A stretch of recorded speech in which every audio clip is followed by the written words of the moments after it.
बिस्मिल्लाहिर्रहमानिर्रहीम, अस्सलाम वालेकुम। पाकिस्तान टुडे के साथ मैं हूं मंसूर आजम काजी। नाज़रीन, आज हमारी ये ट्रांसमिशन शाम 7 बजे से रात 9 बजे तक रहेगी और आज हम लोग डिस्कस करेंगे तहरीक अदम एतमाद जो कि ऑपोजिशन ने पार्लियामेंट के अंदर जमा कराई है। एक सिचुएशन है जो इस वक्त सुप्रीम कोर्ट के अंदर चल रही है, जहां पर डिस्क्वालिफिकेशन को लेकर पूछा जा रहा है सुप्रीम कोर्ट से कि क्या किया जा सकता है और क्या करने की जरूरत है। इसके साथ दो सिचुएशंस बनी हुई है, एक पार्लियामेंट के अंदर और एक पार्लियामेंट के बाहर। ज्यादा जो संगीन इशू है वो पार्लियामेंट के बाहर है। रीजन बीइंग, हुकूमत कह रही है कि हम 10 लाख लोग इकट्ठे करेंगे और उसके अंदर प्राइम मिनिस्टर एक स्पीच करेंगे और उसके अंदर कोई ट्रम्प कार्ड दिखाएंगे, और उसके साथ साथ ऑपोजिशन भी लॉन्ग मार्च करने को तैयार है और वो भी कह रही है कि हम भी वहां पर आएंगे और वहां पर क्या होगा ये इसका फैसला अभी तक नहीं हुआ।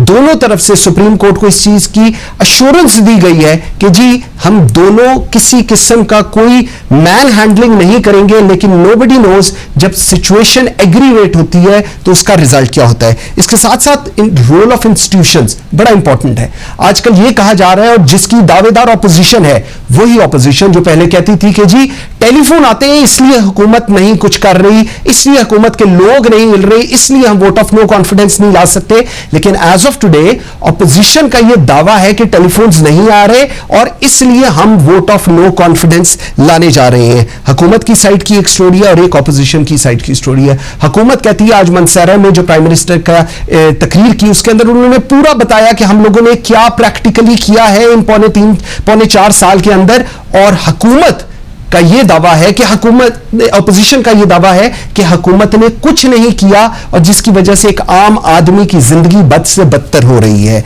इत्तेहादियों की सियासत पे भी बात करेंगे, क्या इत्तेहादी कुछ करना चाह रहे हैं। अभी थोड़ी देर कबल फॉरेन मिनिस्टर गए हैं और जाके एमक्यूएम के लोगों को मिले हैं और कोई खत्तो किताबत भी हुई है, कोई उन्होंने मैसेज भी दिया है प्राइम मिनिस्टर का। इत्तेहादी किधर खड़े हैं, क्योंकि पिछले 72 घंटों से ज्यादा से इत्तेहादी बिल्कुल खामोश हैं और कहा यह जा रहा है, जो हमारी इतलात है, कि कल शायद इत्तेहादी भी कुछ करें।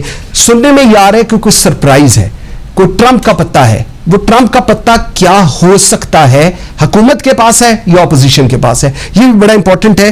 और 63A परमानेंट डिस्क्वालिफिकेशन होगी, 20 सीट होंगे, इसका कोई टाइम स्पैन होगा, ये $1 मिलियन क्वेश्चन है। आई एम वेरी ग्रेटफुल। मेरे आज का जो इस घंटे में मुझे ज्वाइन करेंगे, मेरे साथ है Salman Abid, a very well renowned journalist. Lahore studio में मेरे साथ हैं Aliya Shah, once again a very well renowned journalist हैं। मेरे साथ हैं लेफ्टिनेंट जनरल गुलाम मुस्तफा, और इस वक्त मुझे ज्वाइन किया है अशतर औसाफ अली साहब ने, former attorney general of Pakistan है। Sir thank you very much, very grateful for your time. Ashtar साहब, सबसे इंपॉर्टेंट चीज, सुप्रीम कोर्ट में सर सदारती रेफरेंस की समाअत हो रही है।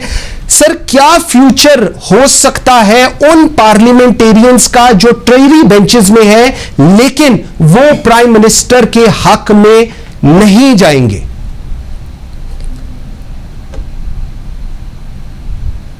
में इसमें कोई अभान नहीं है। आइन में साफ तौर पे लिखा हुआ है किस तरीके से, जब वो 4 चीजें ऐसी हैं जिसके अंदर जो क्लियर डायरेक्शन हो पार्टी की, पार्टी हेड की नहीं, पार्टी की डायरेक्शन हो, और उसके लिए जरूरी है कि पार्टी जो है उसका इजलास हुआ हो, उस इजलास में बाय मेजॉरिटी कोई रेजोल्यूशन पास किया गया हो, उस रेजोल्यूशन के अंदर ये बताया गया हो कि आने वाले दिनों में तहरीक एतमाद में किस तरीके से वोटिंग होगी, क्या होगा, और वो डायरेक्शन जो है वो न सिर्फ ये कि ज़बानी हो बल्कि इन राइटिंग होनी चाहिए। इन राइटिंग जब तक डायरेक्शन न हो, इसके ऊपर कोई किसी किस्म का जो है पार्टी है कोई फैसला नहीं कर सकता कि उसने कि किसी ने डिफेक्ट किया या नहीं किया। ये डिफेक्शन वाला जो क्लॉज है 63A, उसके अंदर सारी चीजें दी गई हैं और वो स्टेप बाय स्टेप ही चलना पड़ेगा। और इसके ऊपर एक नजीर पहले से मौजूद है और वो है इमरान खान साहब ने अपील फाइल की थी एक अपनी MNA के खिलाफ, जिनका नाम था आयशा, जिनका नाम है आयशा गुलेलाई। उसमें भी इस तरह से सुप्रीम कोर्ट ने इस सारे मामले को उसकी तशरीह की भी है। डिस्क्वालिफिकेशन कहीं भी नहीं है, कोई डिस्क्वालिफिकेशन नहीं हो सकती। सिर्फ ये है कि वो सीट जो है वो इलेक्शन कमीशन जो है वो कह सकता है कि अब ये खाली हो गई, उसके बाद सुप्रीम कोर्ट में मामला भी जा सकता है। तो डिस्क्वालिफिकेशन या उसकी मुद्दत, उसका कोई जिक्र आइन में 63A में नहीं लिखा हुआ। ओके सर, दो तीन बड़ी इंपॉर्टेंट चीजें हैं। आपने जिस तरह कहा इसका कोई मुद्दत नहीं लिखी हुई, लेकिन हुकूमत इस वक्त जो चाह रही है, जो उनकी प्रे है सुप्रीम कोर्ट से कि एक मुद्दत जो है वो अन होके ताहयात वो क्वालिफाई नहीं कर सकता। सर इस पर्टिकुलर केस में 20 सीट होना ठीक है और उसके बाद टाइम स्पैन कोई नहीं है, ये चीज जहां तक तो समझ आ गई, लेकिन जो हुकूमत की प्रे है सुप्रीम कोर्ट से, उसका आप कैसे एनालाइज कर रहे हैं उसको? वो प्रेयर जो है हुकूमत की वो होनी चाहिए टू द पार्लियामेंट के कानून को बदले, आइन को बदले और आइन के अंदर ये सब चीजें लिखी। इसके अलावा ये कर ये सकते थे कि एक लिस्ट है ऑफ ऑल दोस डिसक्वालिफिकेशंस जो हो सकती हैं किसी सिटिंग मेंबर की, उसके अंदर कानून के जरिए आप चेंज कर सकते थे, ऑर्डिनेंस के जरिए नहीं कर सकते थे। ओके, बिल्कुल ठीक है, इस तरह की कोई चीज नहीं है। ठीक सर, कॉन्स्टिट्यूशनली दो चीजें, दो तीन अहम चीजें हैं। एक जब मनी बिल जमा हो, एक जब वोट ऑफ नो कॉन्फिडेंस हो, ये वो पॉइंट्स हैं जिसके अंदर जो ट्रेडी बेंचेस हैं वो नहीं वोट अगेंस्ट कर सकते, और ये हमें बताया जाता है कि जी इन दिस पर्टिकुलर केस जब वोट ऑफ नो कॉन्फिडेंस की बात आ रही है तो they can not cross the floor. इस पे आप क्या कहेंगे? ऐसी बात नहीं है, बल्कि इसमें दो और चीजें हैं। एक ही है कि पॉलिटिकल पार्टी चेंज कर ले सिटिंग मेंबर, और दूसरा है कॉन्स्टिट्यूशनल अमेंडमेंट में वो पार्टी डायरेक्शन के खिलाफ वोट दें। वोट देने से कोई रोक नहीं सकता। वोट अगर दे दें तो, और वो प्रोसीजर जो है फॉलो करने के बाद वो अनसीट हो सकते हैं।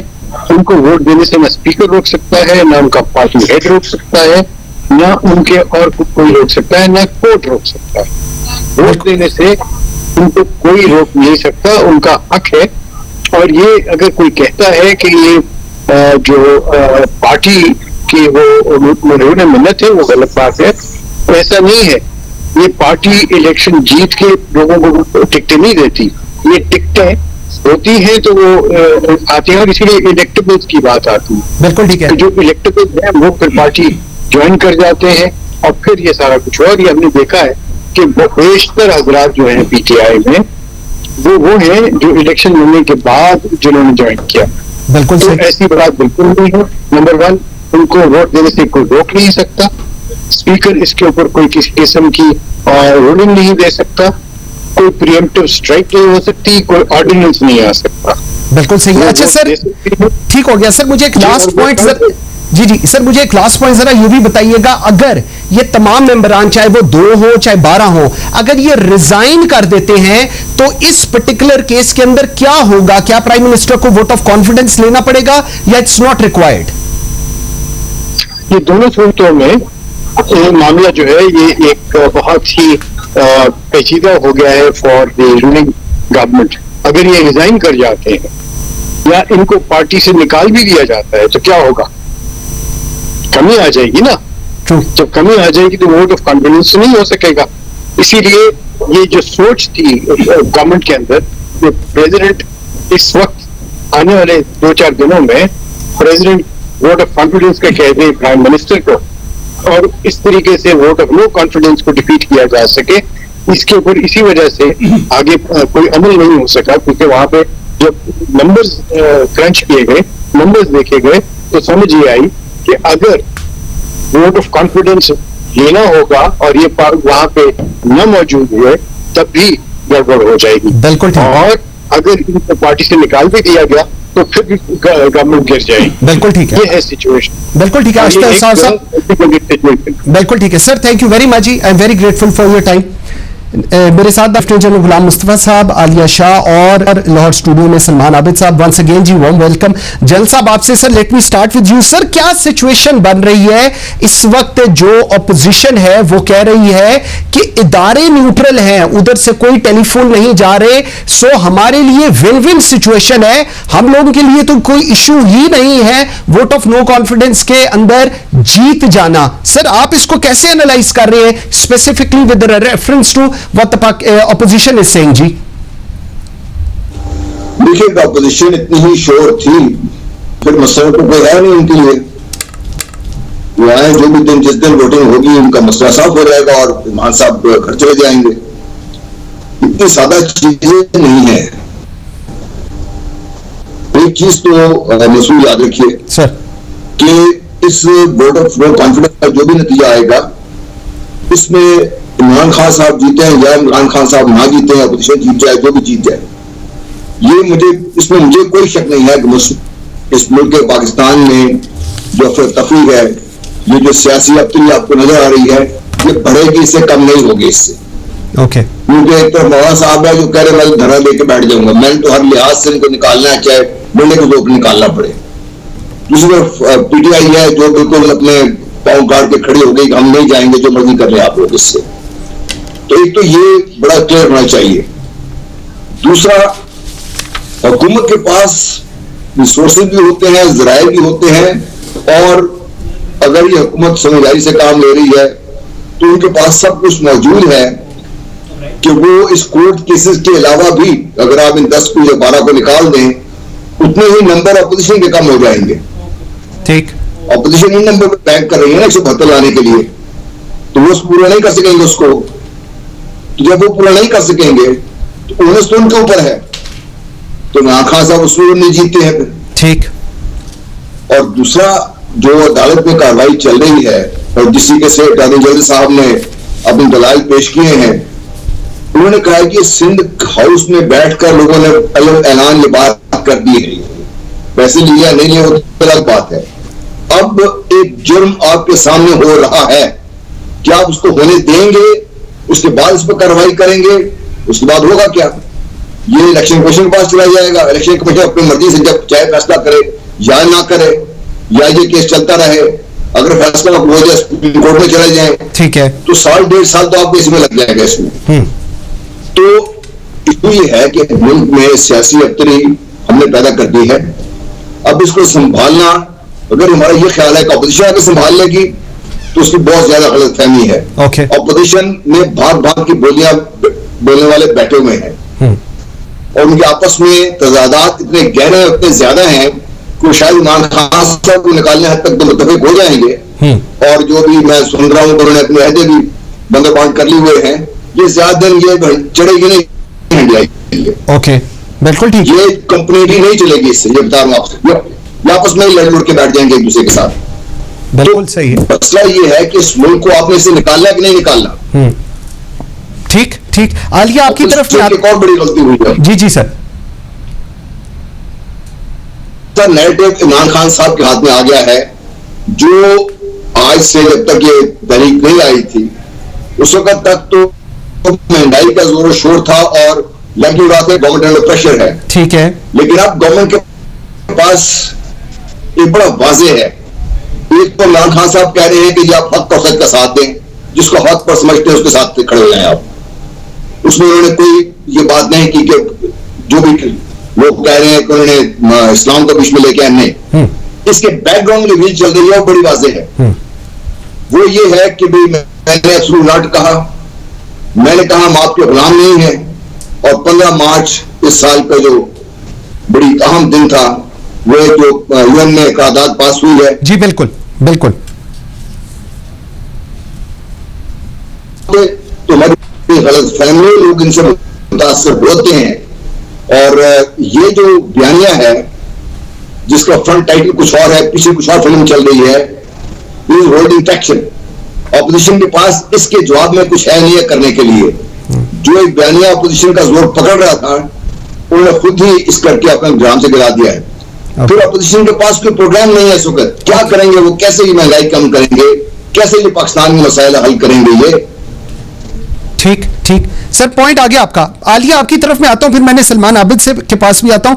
आलिया, मुझे जरा बताइएगा, आज जो प्राइम मिनिस्टर की मानसहरा में तकरीर थी, उसके अंदर उन्होंने एक लिस्ट बताई। उन्होंने कहा कि 3 साल की परफॉर्मेंस जो है वो मेरी एक्स्ट्रा ऑर्डिनरी है। एक्सपोर्ट्स हाईएस्ट लेवल पर गए हैं, टैक्स कलेक्शन मेरी हाईएस्ट है, इनवर्ड रिमिटेंस सबसे ज्यादा है, हाईएस्ट ग्रोथ हुई है, गंदम, गन्ना, मकई, आलू, टेक्सटाइल की इंडस्ट्री हाईएस्ट पर है, आईटी इंडस्ट्री 75% इंक्रीज हुई है इन पिछले 2 साल में, और उसके बाद पाकिस्तान के अंदर उन्होंने रेकोटेड के वो केस का बताया और उसके अंदर वो भी कहा हमने निगोशिएट किया है। एक सक्सेस स्टोरी उन्होंने बताई है अपनी इस वक्त। वो कह रहे हैं कि मैंने तो बहुत डिलीवर किया है।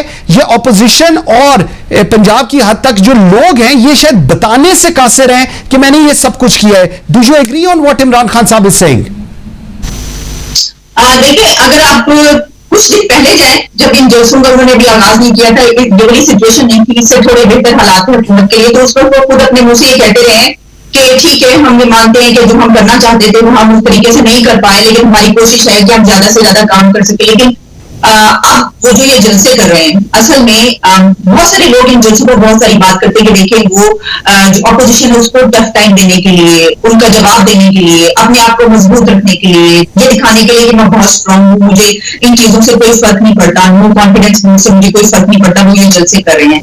लेकिन अगर आप गौर करें तो ये जलसे शायद इसलिए भी कर रहे हो कि उनको मालूम है कि अगर उनकी हुकूमत चली जाती है तो उसके बाद जो अगले इलेक्शन के लिए कैंपेन को चलाएंगे तो उनके जलसे हुकूमत में होते हुए जिस तरह दिखाए जा रहे हैं पूरे पाकिस्तान में मीडिया पर, उस तरीके से नहीं दिखाए जाएंगे। फिर तो सबको टाइम मिलेगा, एक न्यूट्रलिटी नजर आएगी कि जी जो जो जलसा कर रहा है उसको थोड़ा थोड़ा टाइम दिया जाए। जिस तरह हुकूमत में होते हुए अभी उनकी जिस तरीके से जलसों की कवरेज की जा रही है, तो जब हुकूमत से अगर बाहर चले गए और अगले इलेक्शन के लिए फिर उन्होंने अपनी कैंपेन चलाई तो सब कुछ उस तरह नहीं दिखाया जाएगा। तो इस वजह से हम देख रहे हैं, मुझे तो ऐसा लगता है कि वो जो ये तमाम जलसे करें उसकी एक बड़ी वजह ये भी है कि वो अभी ही अपना जो नैरेटिव है वो लोगों में पहुंचा दें, इससे पहले कि अगर कोई ऐसा वक्त आ जाए कि फिर उसके बाद उनको इस तरीके से कवरेज ना मिले। एक तो ये बात, दूसरी ये कि देखिए कोई भी हुकूमत जो है वो बड़ी आसानी से ये बात कह सकती है कि हमने ये सारा काम करके दिखाया। हालांकि इस गवर्नमेंट पर सबसे बड़ी जो एक फर्ज करें कि अगर ऑपोजिशन चार्जशीट पेश कर रही है या पब्लिक की तरफ से, आवाम की तरफ से ये कहा जाता है कि जो कहा गया था वो पूरा नहीं हो रहा या लोग जो है वो नाराज नजर आते हैं, तो उसकी सबसे बड़ी वजह ये है कि डिलीवर नहीं कर पाए, डिलीवरेंस नहीं है, यानी जो जो वादे किए गए थे। अगर वो ये कह रहे हैं तो क्या उन्होंने जो 1 करोड़ नौकरियों 50 लाख घरों का वादा किया था वो कहाँ है?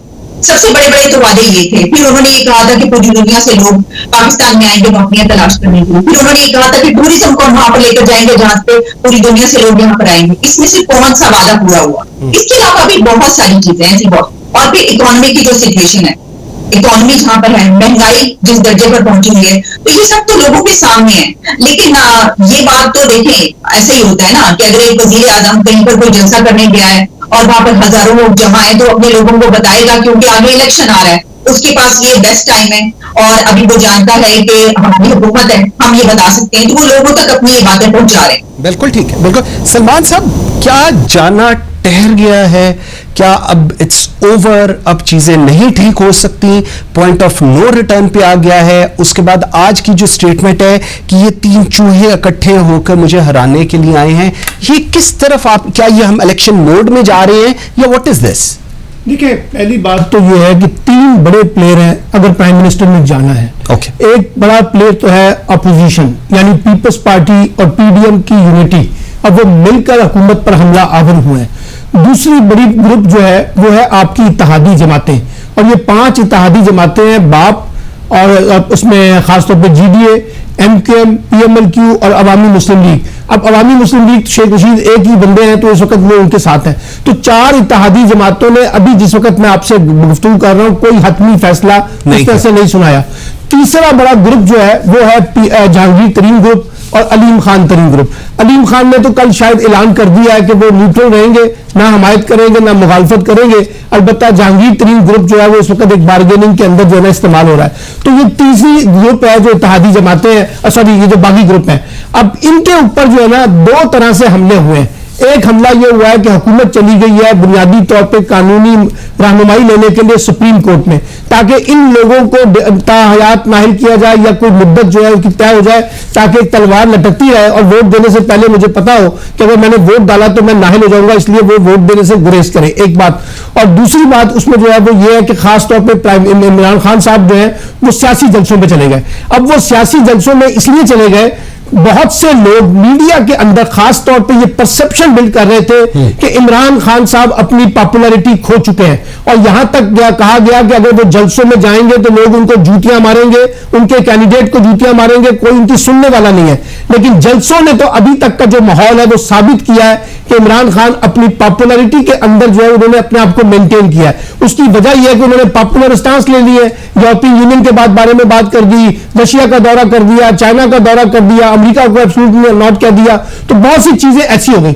अब इस वक्त ये कहना कि इमरान खान का जाना ठहर गया है, ये जरा मुश्किल बात होगी। ये कल और परसों के दरमियान इत्तेहादी जमातें फैसला करेंगी। आज एक बड़ी अहम बात, जो रात को इंटरव्यू चलेगा अरशद शरीफ के साथ आसिफ अली जरदारी का, उसमें आसिफ अली जरदारी ने एक पॉइंट रेज किया जो बहुत इंपॉर्टेंट है और मैं अपने दोनों साथियों के सामने भी पेश करना चाहता हूं। उन्होंने कहा जरदारी साहब ने कि हमने नवाज शरीफ साहब को कहा था कि अगर आप PMLQ को पंजाब की वजारत आला देंगे तो फिर यह तहरीक-ए-इत्तेहाद कामयाब होगी, और अगर आपने उनको वजारत आला ना दी तो ना सिर्फ तहरीक-ए-इत्तेहाद कामयाब नहीं होगी, बल्कि उन्होंने कहा कि पीपल्स पार्टी भी विड्रॉ कर सकती है इस तहरीक-ए-इत्तेहाद से, या आज जरदारी साहब रात को कहेंगे। तो इसकी सिचुएशन ये बताती है कि अभी बहुत से ताने बाने बनने हैं, और एक ट्रम्प कार्ड जो है वो हुकूमत के पास भी है, और वो ट्रम्प कार्ड ये है कि कहा यह जा रहा है कि 15 से 20 के करीब अरकान असेंबली अपोजिशन जमातों के भी हैं, और जिनको रखा गया, अगर हालात ऐसे बने तो जिस तरह से यहां से बागी ग्रुप निकल सकता है, तो इसी तरीके से अपोजिशन के अंदर से भी एक ग्रुप निकल सकता है। तो इसलिए हतमी नतीजा कोई नहीं है, लेकिन एक बात मैं कह दूं, जो जनरल साहब ने कहा कि ना सिर्फ महज लड़ाई बढ़ेगी, चाहे वो नतीजा कुछ भी निकले, लेकिन इसके साथ साथ मैं स्मेल कर रहा हूं 2022 के आखिर में या 2023 शुरू के अंदर आम इंतखाबात का माहौल जो है वो बन सकता है। बिल्कुल ठीक है। एक छोटी सी ब्रेक लेते हैं, और बड़ी ही इंटरेस्टिंग डिबेट शुरू हो गई है, और जहां पर नाराज अरकान की बात हो रही है, वहां पर हुकूमती जो ये दावा है कि हमारे पास भी ऐसे अरकान हैं ऑपोजिशन के जो वक्त आने पर शायद हुकूमत के लिए कोई ट्रंप का कार्ड बन सके। सलमान आबिद का ये कहना है। एक ब्रेक लेते हैं, मेरे साथ रहिएगा।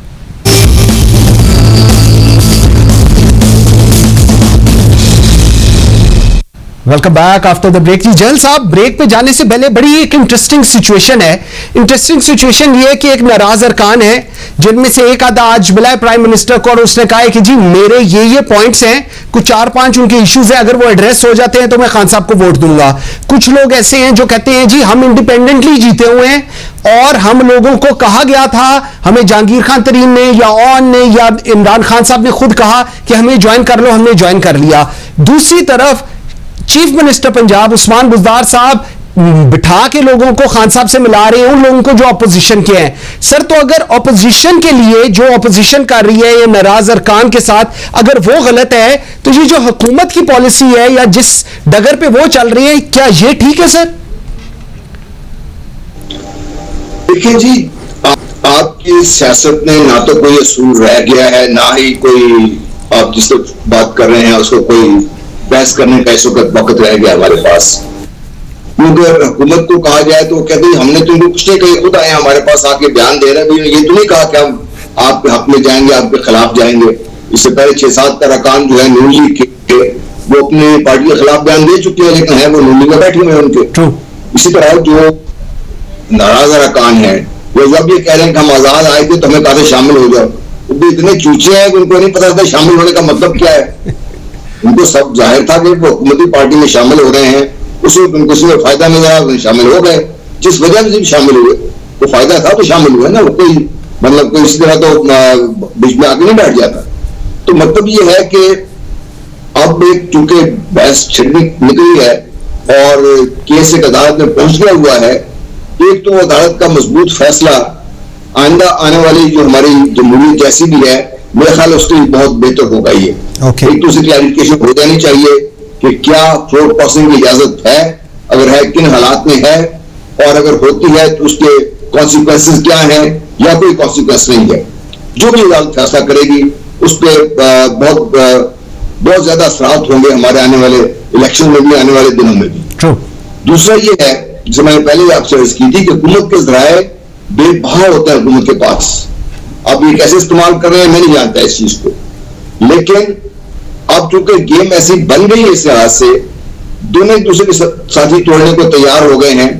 अगर लेट्स से ऑपोजिशन के लोग वोट ना भी है इमरान खान के हक में, वो सिर्फ उसने वोट देने आए ही ना, तो क्या बनेगा उसमें, उनको क्या कर लेंगे आप लोग। बहुत सारी चीजें ऐसी हैं जिसमें अभी सलमान भी बात कर रहे थे, it is the game is on. और ये भी आने वाले दिनों में आप देखिएगा काफी इसमें कंट्रोवर्सी और खड़ी होंगी इसमें, आज मैं एक टिकट सुन रहा था जिसका भी बात कर रहे थे आसिफ जरदारी साहब का, इसके बारे में हमें कुछ शक नहीं होना चाहिए कि Asif Zardari is in the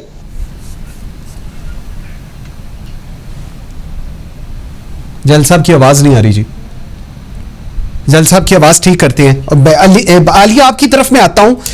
Khan साहब का बयानिया, पाकिस्तान इंसाफ का स्टांस इस वक्त ये है कि ये जो नाराज अरकान हैं ये ज़मीर की आवाज पर नहीं गए, इनके ग्रीवियंसेस नहीं थे, ये पैसे की चमक पर गए हैं। आज भी खान साहब ने कहा अपनी तकरीर के अंदर, और उनके अंदर उन्होंने एक शख्स का भी नाम लिया वहां पर कि जी इसको भी साले मोहम्मद, इसको भी ऑफर की गई थी पैसों की। ये एक बयानिया है। उसके साथ कहा जा रहा है कि आपके बच्चों की शादियां नहीं होंगी, आपको लोग एक्सेप्ट नहीं करेंगे, सोशली आप लोग थ्रेट भी किया जा रहा है। तीसरी चीज कहा जा रहा है अगर तुम वापस आ जाओ तो मैं बाप हूं और मैं माफ कर देता हूं। इस सारे सिनेरियो में शेख रशीद साहब कह रहे हैं हमारे पास भी लोग हैं ऑपोजिशन के। ये क्या सिचुएशन है? सिचुएशन को एनालाइज करें तो आपको नजर ही आता है कि इस वक्त हुकूमत बहुत जहानत से अपने कार्ड्स खेल रही है। मैं समझती हूँ कि हुकूमत बहुत जहानत से खेल रही है। इसकी वजह यह है कि गवर्नमेंट ये जानती है कि उनके पास लोग नहीं है, नंबर्स पूरे नहीं है उनके, और लोग उनकी तरफ जा चुके हैं। आज का इजलास इसकी बड़ी गवाही है। असल में हुकूमत आज ये देखना चाहती थी इजलास में कि कितने लोग आते हैं, और उन्होंने देखा कि उनके पास तो कुछ नहीं। अच्छा, अब जिस तरह आपने देखा कि वजीर आजम साहब जो देखते हैं कि ये चीज उनके हक में इस वक्त जारी है, वो वही बोलना शुरू कर देते हैं, क्योंकि आप जानते हैं कि एक बड़ी जो तनकीद की जाती है इस हुकूमत पर, बड़ी है कि न्यूटन ले लेते हैं फौरी तौर पर।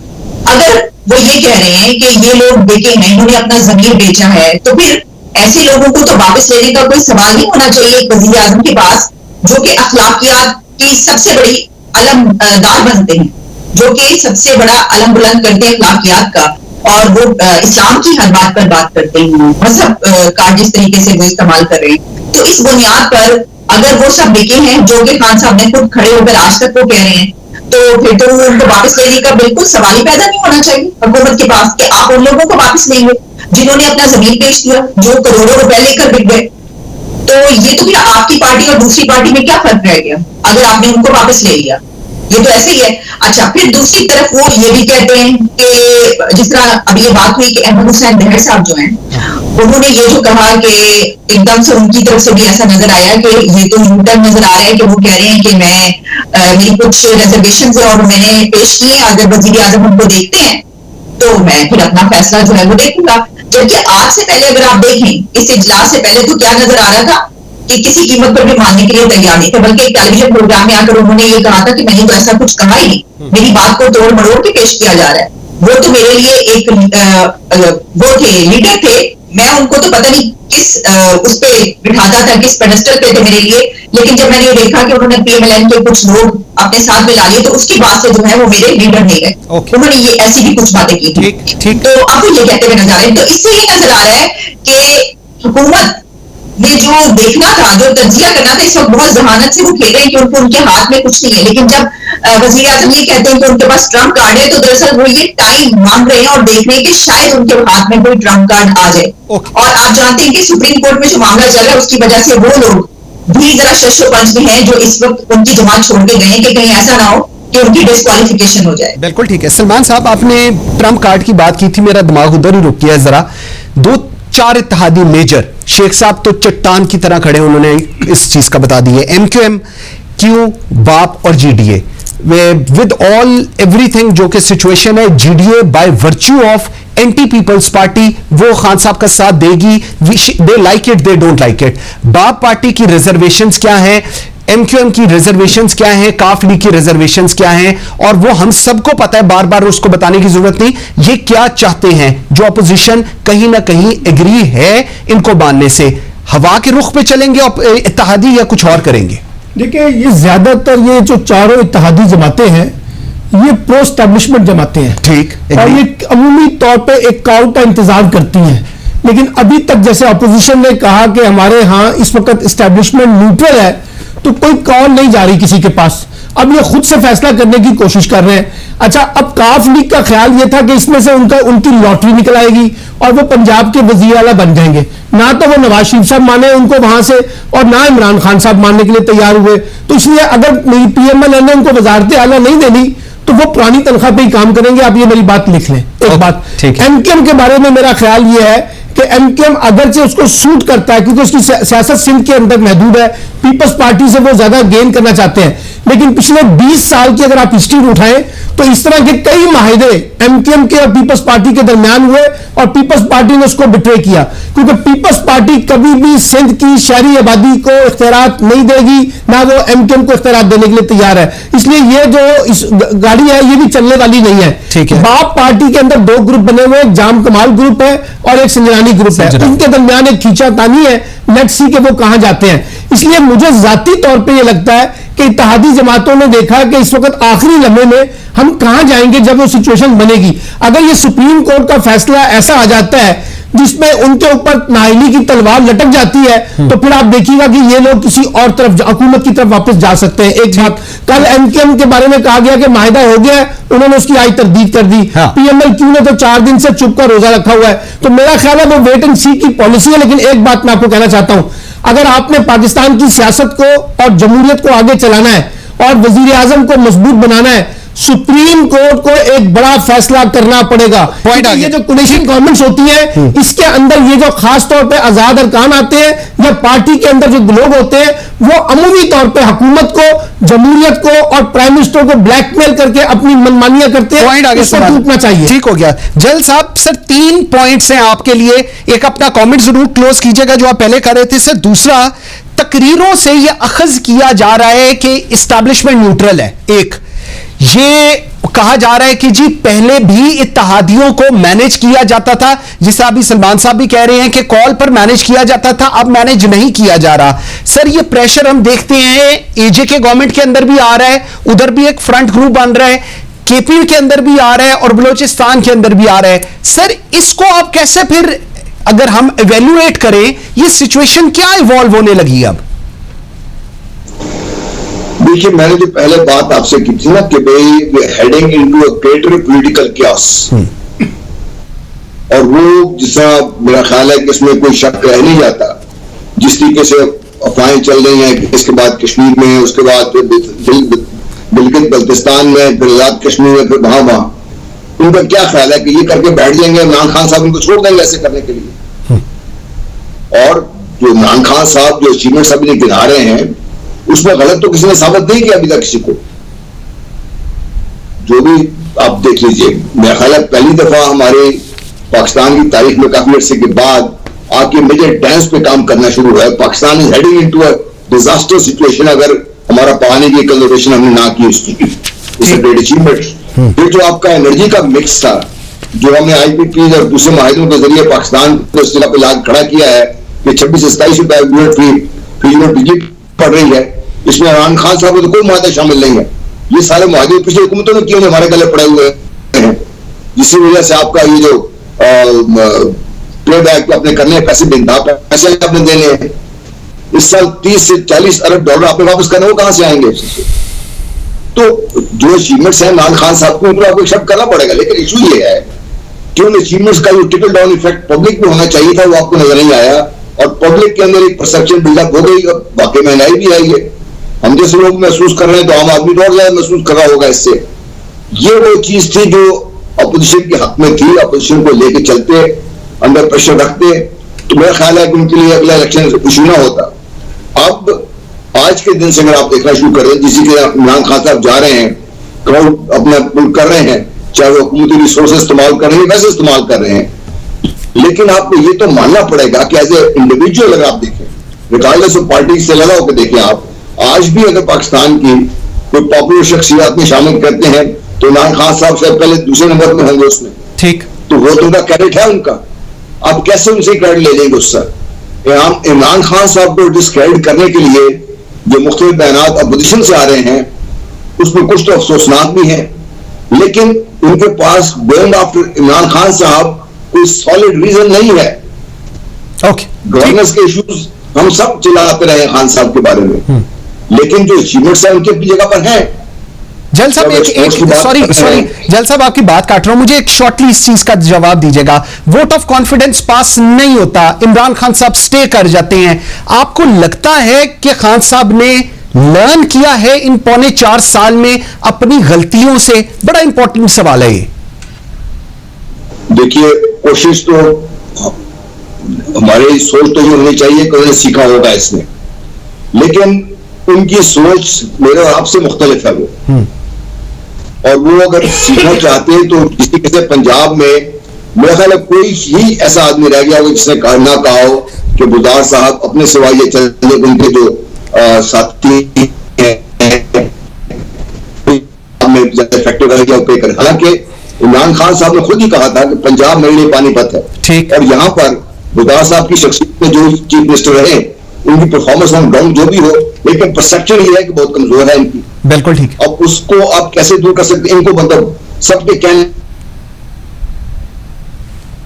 जल साहब की आवाज जी, आलिया आपकी तरफ में आता हूं, जल साहब की आवाज कट गई। आलिया, इमरान खान साहब का बयानिया इस वक्त सबके सामने है और एक ये भी व्यू पॉइंट दिया जा रहा है कि ये जो तहरीके अदम एतमाद है, क्या ये खालिसतन सियासी और जमहूरी मकासद के लिए है या इसके पीछे भी कुछ और है?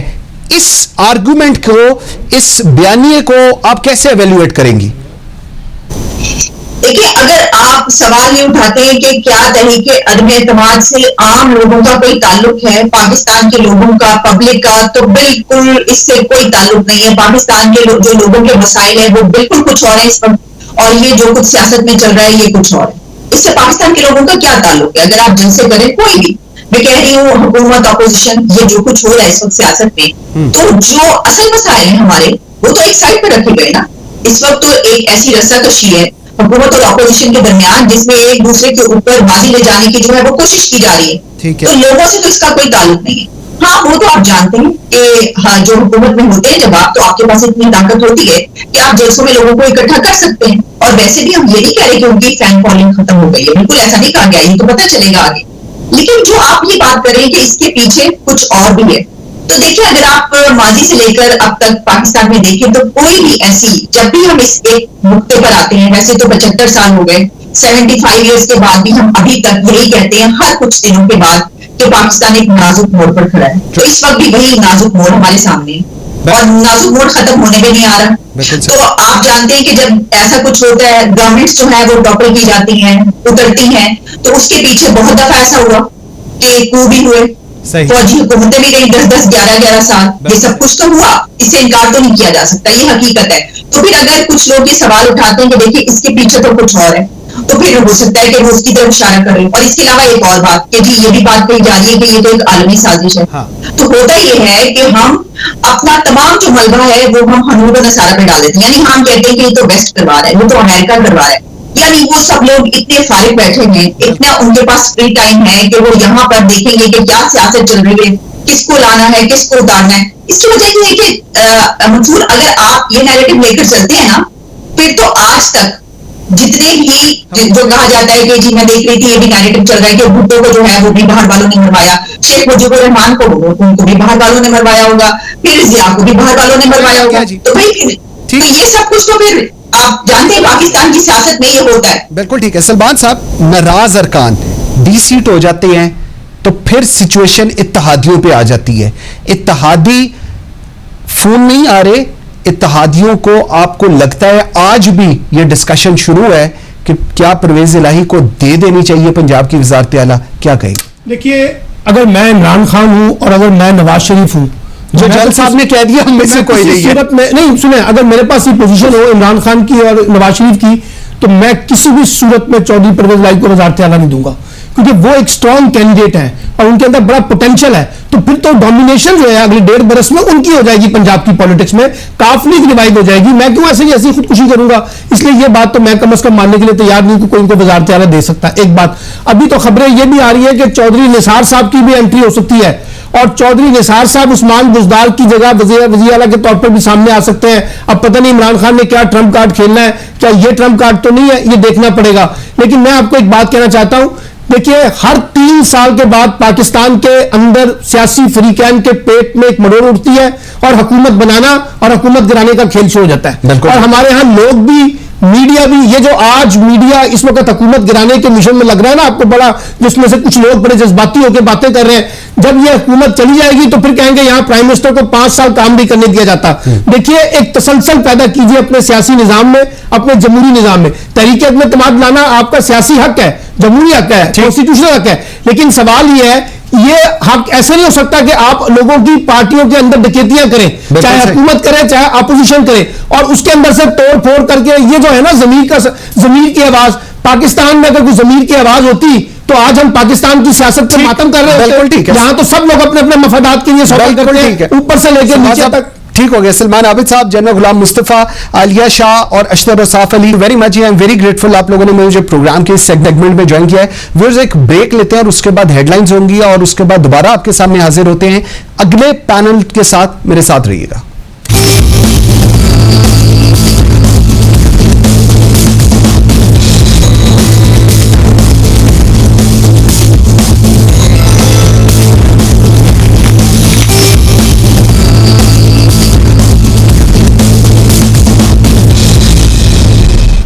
Welcome back after the break. जी नाज़रीन, प्रोग्राम की इस सेगमेंट में मेरे साथ हैं लेफ्टिनेंट जनरल अमजद शोएब साहब, मेरे साथ है अनीक नाजी और मेरे साथ है Alina Shigri. Thank you very much जी, very grateful for your time.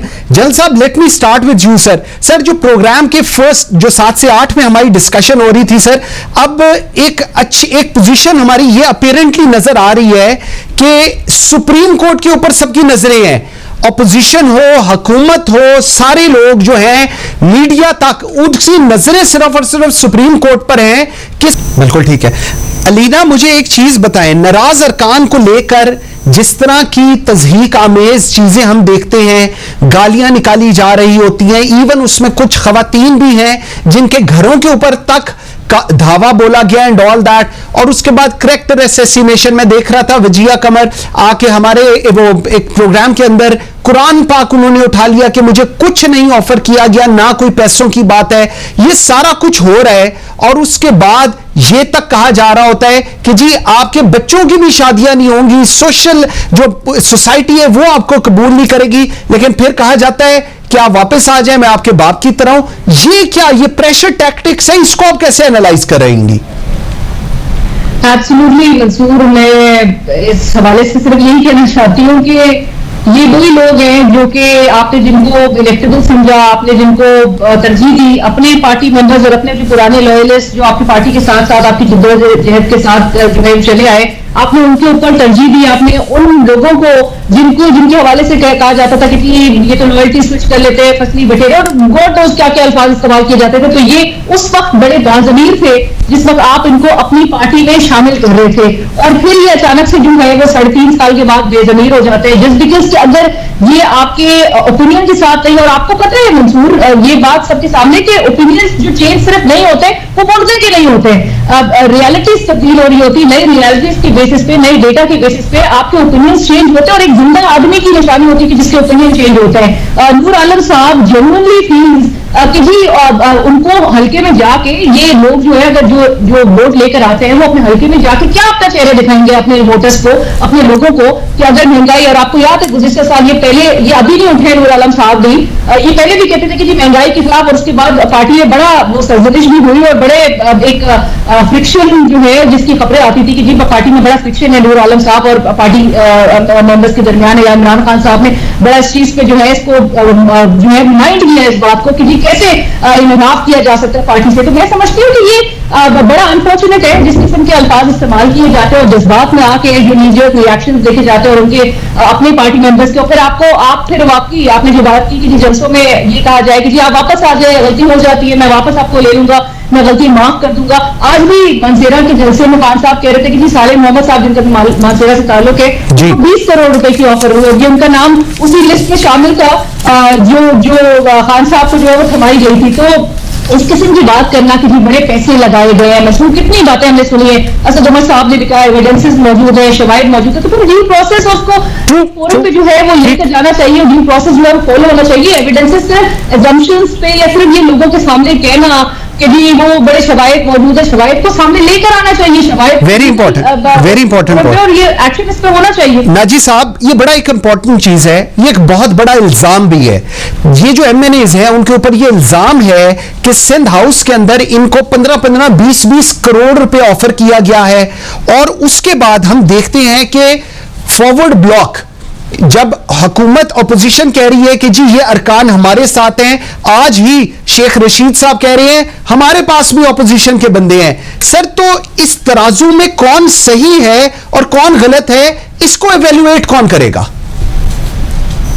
बहुत शुक्रिया मंसूर, आपने वक्त दिया। इसको एवेल्युएट अवाम करेंगे, वोटर करेगा, मीडिया करेगा, और सबके इल्म में है कि 35 पंक्चर का इल्जाम लगाया गया और उसके बाद कोई सबूत नहीं था, और उसके बाद फाइनली कह दिया गया कि बस ये तो मशहूर थी बात, सो मैंने भी कह दिया।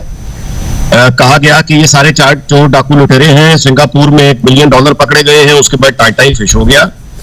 उसी तरह का ये एक इल्जाम है, और ये वही लोग लगा रहे हैं जिन्होंने कहा था कि राना सनाउल्लाह को पकड़ लिया है, वीडियो हमारे पास है, और मनीषात में ये अब सारी 7 साल के लिए अंदर चला गया। यही लोग इतने ही यकीन से बहुत संजीदा मुंह बना के झूठ बोलते हैं, और ये कोई नई भी बात नहीं है। अब ये कह रहे हैं कि उन अपोजिशन के लोगों ने 15 करोड़ पकड़ लिए, 20 करोड़ पकड़ लिए। उनकी एक खातून ने आके कौम के सामने कुरान मजीद पर हाथ रख के हल्फ उठाया है, वजिया कमर ने, बिल्कुल। अच्छा, अब ये इनके पास इल्जामात के अलावा है कुछ नहीं। अब अगर तो आप इफेक्टिव आपकी गवर्नेंस है, तो आपको इतना भी मालूम नहीं है कि आप जो इल्जाम लगा रहे हैं, आप इस्लाम की बात करते हैं, आप एक इल्जाम लगा रहे हैं जिसका सबूत आपके पास नहीं है, और वो इल्जाम लगाने के बाद एक झूठी और फर्जी कैंपेन जो है वो खड़ी कर दी गई है। लेकिन इसमें जो आप देख रहे हैं कि जिन लोगों के नाम आ रहे हैं, उसके बाद फिर किस किस गलाजत और किस किस तरीके से उन्हें गालियां निकाली जा रही हैं सोशल मीडिया पे, कि वो लैंग्वेज आप यानी ना दोहरा सकते हैं ना उसका हवाला दे सकते हैं। बिल्कुल ऐसे ही। आप यानी अंदाजा लगा लें कि गालियां कौन निकालता है, ठीक, धमकियां कौन देता है, ठीक, झूठा देता है, जाहिर है। अच्छा, लेकिन मंसूर, इसमें जो तशवीश की बात है, मैं आपसे गुजारिश करूं कि ये जो बहुत ज्यादा इस्लामी और ये जो मजहबी हवाले दिए जा रहे हैं, अल्लाह का हुक्म बताया जा रहा है, और ये जो नई ये तफसीलात हो रही हैं। आपने देखा कि कल शहबाज शरीफ ने एक इंटरव्यू के दौरान कुछ मुर्गी के गोश्त का जिक्र किया, और ये जो जिक्र उन्होंने किया, इसका बराह रास्त ताल्लुक ऑब्वियसली किसी ऐसे जादू ये जो चल रही है। ये मैं आपसे गुजारिश कर रहा हूं कि ये पहला कतरा है, और ये हम सबके लिए भला होगा कि हम बदतरीन है वो लोग, देखें कुरान मजीद में है, बदतरीन है वो लोग, ठीक, इस्लाम का हुक्म है, जो दुनिया के लिए दीन को बेचते हैं। ओके, अच्छा, ये जो मजहब कार्ड इस्तेमाल हो रहा है ना, शहबाज शरीफ ने उसका पहला बहुत हल्का जवाब दिया है। अगर आप गौर कर लें तो फिर इससे आगे एक और बात होगी कि अच्छा ये जादू है, तो फिर जादू करने वाला कौन है, पॉइंट आ गया। और जादू, ठीक, मेरी बात आप समझ रहे हैं? मुझे जरा ये चीज आगे थोड़ा सा जल साहब, सर मुझे जरा ये चीज समझाइएगा कि हम सियासत कर रहे हैं, हम सियासत देख रहे हैं, हम अपने रिलीजन को अंदर इस्तेमाल कर रहे हैं, हम कनेक्ट कर रहे हैं कि जो लोग मेरी साइड पर है वो साफ हैं, वो बहुत नेक हैं, वो अच्छे मुसलमान हैं, और जो मेरी साइड पर नहीं है, चाहे वो जो मर्जी हो, वो मुसलमान भी अच्छा नहीं है, वो इंसान भी अच्छा नहीं है, और हम सियासत की बात कर रहे हैं। सर, ये ठीक तरीकेकार है पॉलिटिक्स का? देखिए, कोई शख्स यह दावा नहीं कर सकता कि वो खुद दूसरे से बेहतर मुसलमान है। बेशक उनका तो अपना अपना ईमान मौजूद है, और हम अपनी जिंदगी में कितने प्रैक्टिसिंग मुसलमान हैं ये किसी और को कोई पता नहीं। बेशक, और इसलिए इनको दावे करना या किसी पे इल्जाम लगाना मेरा ख्याल है ये मुनासिब नहीं है। ये तरीकाकार कम से कम सियासत के नुक्ता निगाह से तो मेरा ख्याल ये नहीं करना चाहिए। सियासत बड़ी मुख्तलिफ चीज है। मैं अभी मसलन शहबाज शरीफ साहब की बात की नीत में मैं उस पर भी बात करूं। उन्होंने कहा मुझे इसका कोई नहीं कि गोश्त चलाया गया, लेकिन अगर इतना गोश्त चलाया जाता तो बनी गला में बदबू फैली होती, तो बनी गला के लोग लाजमन कहीं ना कहीं तो बात करते। बिल्कुल ठीक। शहबाज शरीफ साहब की मैं 150 झूठ गिनवा सकता हूँ, झूठ वो भी बेजाशा बोलते हैं। सियासत नाम इसी का है। सियासत में ये सब लोग झूठ बोलते हैं, और इनके झूठ बल्कि यहाँ तक कि ये मैंने के 2 लीडरों ने सुप्रीम कोर्ट में जाली कागजात तक जमा करवाए।